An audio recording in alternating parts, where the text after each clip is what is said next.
If a stranger found your wallet on the street, looked at your ID, and saw your face, would they know you? They'd know your name, your height, your date of birth.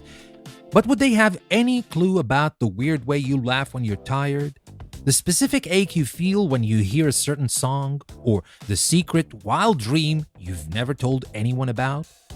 They'd see the container, but the contents would be a complete mystery. It begs the question, beyond the name and the face, what makes you, you? I'm Danny, and this is a new episode from Thinking Out Loud.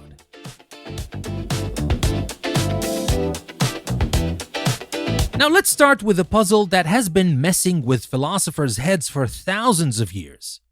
It's called the Ship of Theseus. Imagine the great hero Theseus has a magnificent ship. Over the years, it gets weathered. A plank rots and is replaced. Later, a mast cracks and is swapped for a new one.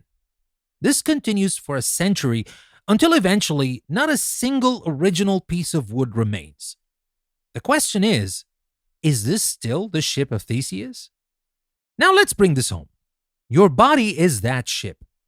Through a process of cellular regeneration, most of your body's cells are replaced over a period of about 7 to 10 years. The atoms that make up the you who started listening to this sentence are not the exact same atoms that will finish it. You are in a constant state of material flux. So are you the same person you were 7 years ago? 10 years ago? When you were a child? If you are not your body, because your body is constantly changing, then what part of you is the constant? What part endures? Are you just a collection of memories? Now, a popular answer is that you are your memories. The 17th century philosopher John Locke championed this idea. What connects the 5-year-old you who fell off a bike to the you of today is an unbroken chain of consciousness, a string of memories. You are you because you remember being you.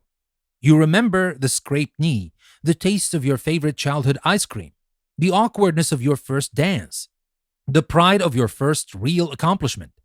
This psychological continuity feels right, doesn't it? It feels personal, intimate. My memories are mine. But let's poke at this a little. What happens if that chain breaks? Consider someone with amnesia.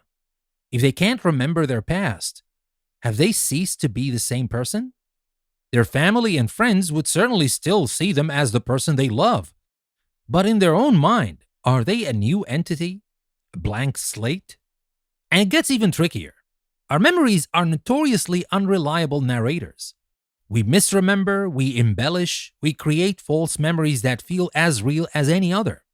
If your identity is built on a foundation of memory, and that foundation is a bit, wobbly, how stable can that identity really be? Well, this is a tender and profound question, especially when we think of loved ones who suffer from diseases like Alzheimer's. As their memories fade, we fight to hold on to our memory of them. It suggests that maybe, just maybe, our identity isn't something we hold all by ourselves. So, if memory is shaky, let's go back to the body. Maybe you are you simply because you inhabit this specific, continuous physical form. You wake up in the same body every morning. You look in the mirror and, yep, there you are. It seems simple enough. But let's have some fun with a little sci-fi. Imagine technology exists to perfectly scan your brain, every neuron, every connection, every memory, and upload that data into a new, identical, lab-grown body across the room. Or maybe into a sleek, indestructible android body. Your old body is then painlessly destroyed. The new being wakes up. It has all your memories, your personality, your quirks, your love for spicy food, and your irrational fear of moths. Is that person you? You, the original you, would experience a cessation of consciousness. You would die. But from the outside, and from the new being's perspective, your life would continue without a blip.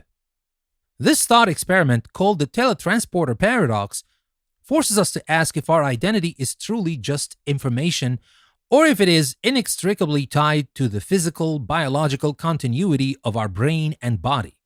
And here the question begs, would you step into that machine? Are you feeling a little dizzy yet?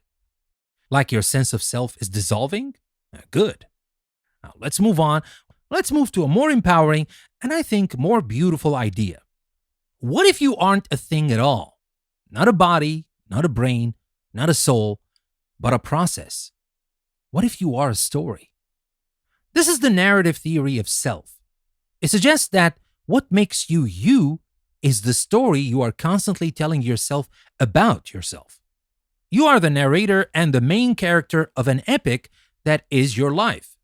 You weave together your past memories, the reliable and the not so reliable, your present experiences and your future hopes and fears into a coherent, ongoing narrative. I am the kind of person who is resilient. I am a creative soul who feels trapped in a boring job. I am a loyal friend. I'm someone who is trying to be better. These are old story elements. And the incredible thing about this idea is that it gives you agency. You are not just a character being pushed along by the plot. You are also the author. Now, while you can't change the events of the past, you can change how you frame them in your story. Was that failed business a tragedy that proves you're a failure? Or was it the crucible that forged your resilience and taught you invaluable lessons for your next venture? You get to decide. You can edit your story, shift the theme, and most importantly, you get to write the next chapter. But of course, we don't write our stories in a vacuum. We are surrounded by other authors and characters who are constantly co-writing our story with us. Think about it. Are you the exact same you when you were with your childhood best friend as you are in a high-stakes meeting with your boss? Are you the same you with your parents as you are with your partner? Probably not. We have different versions of ourselves that we present in different social contexts. This isn't necessarily being fake or inauthentic. It's more like being a complex gemstone. When the light hits it from one angle, it shines a brilliant blue. From another angle, it's a deep green. It's all the same stone, but different facets are revealed in different lights. Your identity is shaped by your relationships, your culture, your community. You are, in part, a reflection in the eyes of others. The you that exists is a collaborative project. So, after all this, what makes you you? Are you the ever-changing ship of your body? The flickering, unreliable film of your memories? The story you tell yourself? The reflection you see in others? The answer is probably a frustrating and beautiful yes. You are not one of these things. You are the dynamic, messy, miraculous interplay of all of them. You are a walking paradox. You are a physical body subject to the laws of physics. And you are a narrative that can defy gravity. You are the product of your past, and you are the author of your future. You are a singular consciousness, and you are a node in a vast network of other people. Perhaps the point isn't to arrive at a neat, tidy answer. Perhaps the very act of asking the question, of looking inward, of questioning your assumptions, of marveling at the mystery, is the most fundamental part of what it means to be you. And this is where I turn the ship over to you. Which of these ideas resonates with you the most? Do you feel like your body, your memories, or the story you tell is the most crucial part of your identity? Or is it something else entirely? Think of one story from your life, big or small, that you feel truly defines a part of who you are. I would love for you to share your thoughts in the comments. Let's explore this beautiful, baffling puzzle together. And with that, we come to the end of our episode. Thank you very much for listening. I'm Danny, and this was another episode from Thinking Out Loud. I'll see you again next time.